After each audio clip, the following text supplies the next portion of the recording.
Qatar के प्रधानमंत्री भारत के दौरे पर हैं और प्रधानमंत्री के साथ द्विपक्षीय वार्ता में एनर्जी के क्षेत्र में, एलपीजी के क्षेत्र में तमाम चीज़ों पे उनकी वार्ता हुई। वार्ता के साथ साथ जीसीसी और एफटीए को और मजबूत करने की बात हुई। पत्रकारों से पूछे गए एक सवाल के जवाब में सेक्रेटरी अरुण कुमार चटर्जी ने कहा कि करीब 600 भारतीय वहाँ पर कतर के जेल में हैं, जिनके लिए सरकार बार बार फॉलोअप कर रही है।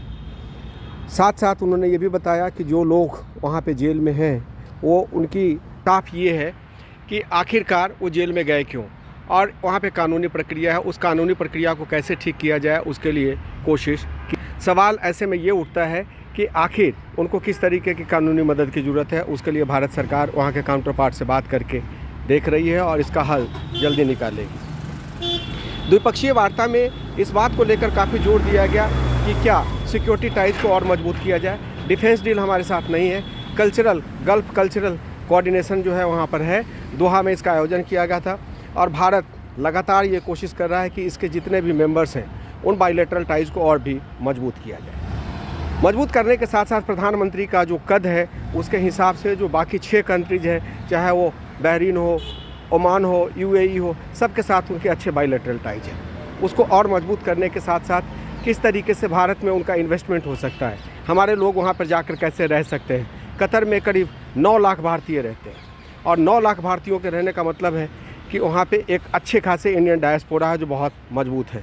कुछ नेवी के लोग भी जेल में हैं। करीब 600 लोग वहाँ पर कतर के जेल में हैं, जिस पे तरह तरह के संगठित या तमाम वो अपराध के मामले हैं जिसकी छानबीन चल रही है। उस पर भी फ़िलहाल कुछ भी नहीं कहा जा सकता है। लेकिन ऐसे में हमारी भी जिम्मेदारी ये बनती है कि अगर हम जाकर फॉरेन कंट्रीज़ में रहते हैं तो वहाँ के कायदे कानून से को चलाने की, उनके देश को चलाने की कोशिश करें, अपने देश का सम्मान बचाने की कोशिश करें।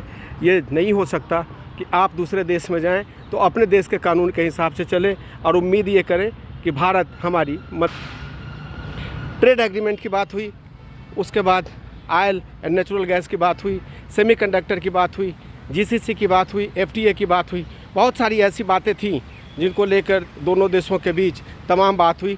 और सबसे महत्वपूर्ण बात है कि सबसे पहले अश्विनी वैष्णव वहाँ पे गए थे, पीयूष गोयल गए थे। प्रधानमंत्री ने 2 बार हाल में वहाँ का दौरा किया है और वहाँ के प्रधानमंत्री जब भारत आए तो उनके स्वागत के लिए तमाम लोग इस उम्मीद में उनसे मिल रहे थे कि हम दोनों के बीच का ट्रेड टाई बहुत आगे बढ़े। अभी करीब 1.5 बिलियन का है, जिसको बढ़ाकर 10 बिलियन करने की कोशिश की जा रही है।